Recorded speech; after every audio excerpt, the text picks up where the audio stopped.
அக்கா வணக்கம். இப்போ நம்ம போன பதிவில் வந்து உங்களோட கோழி பண்ணையை பற்றி பார்த்துருந்தோம். இப்போ நீங்கள் ஆடும் வளர்க்குறீங்க, இது எவ்வளோ நாளாக வளர்க்குறீங்க அப்படி என்னன்றதை பற்றி கொஞ்சம் சொல்லுங்கள்.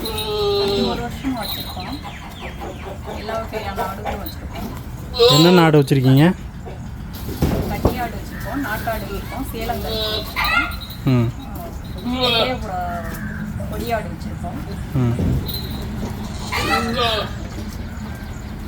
இப்போ ஆடுகள்லாம் நீங்கள் எப்படி விற்பனை பண்ணுறீங்கக்கா? குட்டியிலேருந்து விற்பனை பண்ணுறீங்களா?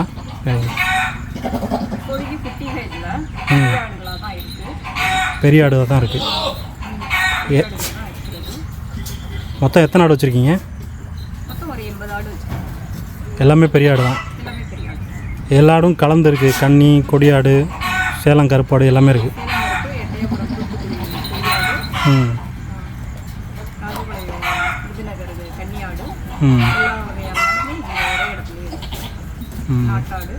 ம் இப்போ இந்த இத்தனை வகை இருக்குல்ல, இதில் எந்த வகை வந்து உங்களுக்கு விற்பனைக்கு கொஞ்சம் சிறந்ததாக இருக்குங்க?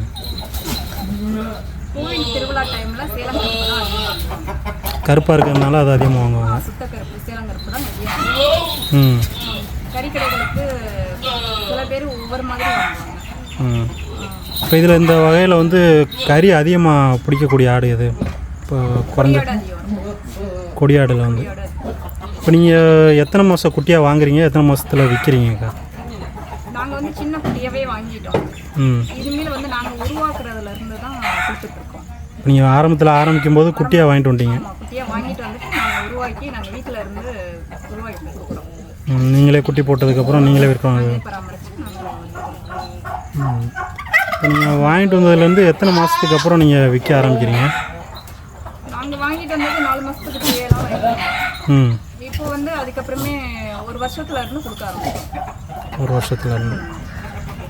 இப்போ எல்லா வகையும் இப்போ கலந்து வச்சுருக்குது எதனால்? இந்த பகுதியில் ஒரு வகையை கேட்குறாங்களா? இல்லை இல்லை, எல்லா வகையும் யாரும் வந்துட்டு இந்த வகை இல்லைன்னு சொல்லிட்டு போகக்கூடாதுன்றதுக்காக எல்லா வகையும் வளர்ப்போம். யார் எந்த வகை கேட்டாலும் கேட்டு வந்துட்டு அவங்க எதிர்பார்த்தது இல்லைன்னு சொல்லி போகக்கூடாது. அதனால எல்லா ரகமும் வச்சுருக்கோம். இது வந்து தேவைகளுக்கு வாங்குவாங்க, கோயில்களுக்கு வாங்குவாங்க, கறிக்கடைகளுக்கு வாங்குவாங்க. எல்லாருக்குமே அது மொத்தமாக வேணுனாலும் கொடுப்போம், வேணுனாலும் கொடுப்போம். இப்போ பண்ண வைக்கிறதுக்கு இந்த மாதிரி கேட்டாங்களும் மொத்தமாக கேட்டாங்களும் கொடுப்பீங்க. இங்கே வந்து உயிரடையாக வந்து நான் வெயிட்டு எவ்வளோ விற்கிறீங்க? சில பேர் வந்து 15 கிலோவோட கேட்பாங்க, சில பேர் 50 கிலோ 40 கிலோ அது மாதிரி கேட்பாங்க. ஒவ்வொருத்தங்களுக்கும் அவங்க விரும்புகிற மாதிரி. இது ஆடுகளுக்கு என்னென்ன மாதிரியான நோய் வருதுக்கா? ஆட்டுகளுக்கு இந்த மழை சீசனுக்கு கால் புண்ணு வரும், வாய் புண்ணு வரும், அந்த இதுதான் மழை நேரம். நீங்கள் ஃபுல்லாகவே இந்த வெள்ளாடு மட்டும் தான் வச்சுருக்கீங்க, செம்பளி ஆடு இதெல்லாம் இல்லை? செம்மறி ஆடு இல்லை, எல்லாமே வெள்ளாடு. இது வெள்ளாடு மட்டும் சூஸ் பண்ணுறதுக்கு என்ன காரணம்? செம்மறி ஆடு இங்கே அதிகம் யாரும் வெள்ளாடுக தான் அதிகம் கேட்பாங்க. வெள்ளாடு அந்த திருவிழா டைமில் கோயில் சீசனுக்கு கருப்பாடு சேலம் தான் கேட்பாங்க. மற்ற டைம் வந்து கொடியாடு தேவைகள் கொடியாடு நாட்டாடு அது மாதிரி கேட்பாங்க. இப்போ இது இப்போ 80 ஆடு வச்சுருக்கீங்கன்னா இதுக்கு வந்து உணவு எந்த மாதிரி நீங்கள் உள்ளே வச்சு தோட்டம் மேய வைப்போம். மற்ற டைம் கொலை வெட்டி வந்து உள்ளே போட்டு வச்சுருவோம். அதுகளுக்கு வந்து அதுக்கெல்லாம் மேய்கிறது கொஞ்சம் இதுவாக இருக்கும். அதனால கொஞ்சம் நேரம் மேய விட்டு அதுக்கப்புறம் கொண்டு வந்து அடிச்சுட்டு அதுக்கப்புறம் மேய்கிறதுக்கு எவ்வளோ இடம் இருக்குது? இடம் இருக்குது மேய்கிறதுக்கு. அதுவும் அப்போ இதில் வந்து இது வந்து எல்லாத்தையுமே கடிக்குமே இந்த ஆடு வந்து? அது வெள்ளாடு எல்லாமே. அப்போ நீங்கள் தோட்டத்தில் வந்து இப்போ வேறு எதுவும் வளர்க்க முடியாது? ஆள் வந்து பார்த்துக்கணும். மற்ற நேரத்தில் கொலை வெட்டி போடுறதுன்னா என்ன மாதிரியான கொலை கொடுக்குறீங்க? வெப்பங்களாம் அந்த மாதிரி?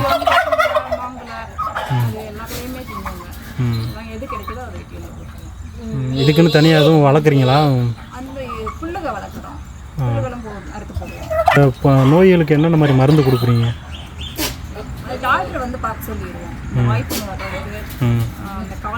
அது இதெல்லாம் வந்து மழை காலத்தில் வரும், மழை காலத்தில் மட்டும். இப்போ ஆடு எல்லாமே நிறைய பேர் வந்து இந்த செட்டு போட்டு வளர்க்குறாங்கல்ல, பறன் மேல் ஆடு வளர்ப்பு அப்படின்ற மாதிரி. இப்போ அந்த மாதிரி வளர்க்காமல் நீங்கள் வந்து ஃபுல்லாகவே தரையில் விட்டு தான் வளர்க்குறீங்க? இல்லை, இப்போ அதில் வந்து கீழே இருந்துச்சுன்னா அந்த யூரின் போகிறது எல்லாமே அதிலே கிடக்கும், அதில் நோய் வரும் அப்படின்ற மாதிரி.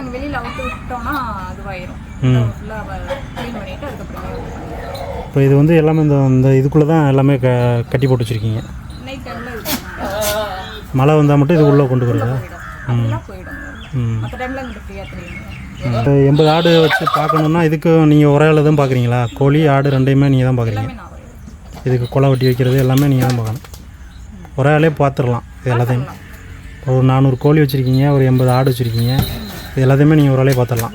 முடியாத பட்சத்துக்கு ஆள் சேர்த்துக்கலாம். இது இப்போ குட்டி போட்டுச்சுன்னா இப்போ நீங்கள் கொண்டு வந்ததுக்கப்புறம் குட்டி போட்டிருக்கா இல்லை இன்னும் குட்டி போட்டு? குட்டி போட்டு வளர்த்துருக்கோம். அது பெருசாக இருந்தது அது விற்கும். குட்டி பராமரிக்கிறதுக்கு கொஞ்சம் கவனம் எடுத்து பார்க்கணும். அது மட்டும் கொஞ்சம் தனியாக வச்சுப்போம். இதுக்குள்ளோட வச்சா இதுக்கு முட்டிடுங்க. ஒரு 2 மாதத்துக்கு தனியாக வச்சுருந்து அதுக்கப்புறமே கொண்டு வந்து விட்டா இருக்கும். இப்போ உங்கள்ட்ட இருக்கிறதுல வந்து கிடா அதிகமாக இருக்கா இல்லை பெட்டாடு அதிகமாக இருக்கா? கிடா அதிகமாக இருக்குது. கிடா தான் அதிகமாக இருக்குது. இப்போ விற்பனைக்கு வந்து கிடா தான் அதிகமாக கேட்பாங்க. அதிகமாக கிடா தான் அதிகம் கேட்பாங்க. அதனால கிடா விட்டு தான் அதிகம் கேட்பாங்க. இப்போ எந்தெந்த மாதிரி சீசனில் உங்களுக்கு அதிகமாக விற்பனை ஆகுது கிடா? வைகாசி மாதம், பங்குனி மாதம் இந்த கோயில் திருவிழாக்களுக்கு இப்போ உங்கள்ட்ட எப்போ வந்தாலும் கிடா கிடைக்கும்? எப்போ வந்தாலும் வாங்கிக்கலாம். என்ன வகை கேட்டாலும் இப்போ உங்கள்ட்ட இல்லாத ஒரு வகை கேட்டாலும் உங்களால் வாங்கி கொடுக்க முடியும். அவங்க என்ன விரும்புகிறாங்களோ அதை நாங்கள் கொடுப்போம். எல்லா வகையும் இருக்குது. இதுதான் வேணும், சில பேர் அந்த ஆடு தான் வேணும்பாங்க, கொடியாடு தான் வேணும்பாங்க, சில பேருக்கு சீலங்கரப்பு தான் வேணும்பாங்க. ஒவ்வொருத்தவங்க ஒவ்வொரு மாதிரி கேட்பாங்க. அவங்க எது விரும்பி கேட்குறாங்களோ அது. இப்போ இதுக்குள்ளே பார்த்தீங்கன்னா 2 இதாக பிரித்து வச்சுருக்கீங்களா? இது எதனால் பிரித்து வச்சுருக்கீங்க? அது வந்து பெரிய சைஸ் ஆடுங்க. அந்த சைடு இருக்கிறதுலாம் பெருசு, பெரிய சைஸ். இது வந்து சின்ன சைஸ். அது போட்டு இதில் இது பண்ண விடாதுங்க, இருக்க விடாதுங்க, முட்டிகிட்டே இருக்குங்க. அதனால அது கொஞ்சம் பிரித்து வச்சுருக்கோம். ரெண்டும் ஒன்றா போட்டால் இதில் முட்டி இதுகளுக்கு இதுவாயிடும். அதுக்காக வேண்டி அதை கொஞ்சம் பிரித்து. இது எல்லாமே நீங்கள் ஸ்டார்டிங்கில் வாங்கிட்டு வந்தது மட்டும்தான், அதுக்கப்புறம் எதுவும் வாங்கலை? அதுக்கப்புறம் எங்களுக்கே இங்கேயே நாங்கள் குட்டி போட வச்சுருக்கோம். இதுக்கு எவ்வளோ இடம் தேவைப்படும்? இப்போ ஒரு 80 ஆடு வச்சுருக்கீங்கன்னா அதுக்கு எவ்வளோ இடம் தேவைப்படும்? இதுக்கு ஒரு சுற்று இந்த ஃபுல்லாகவே அது இதுக்கு தான் வச்சுருக்கோம். இது எவ்வளோ இடம் இருக்கும்? அதே அளவு தான், 90 அடி.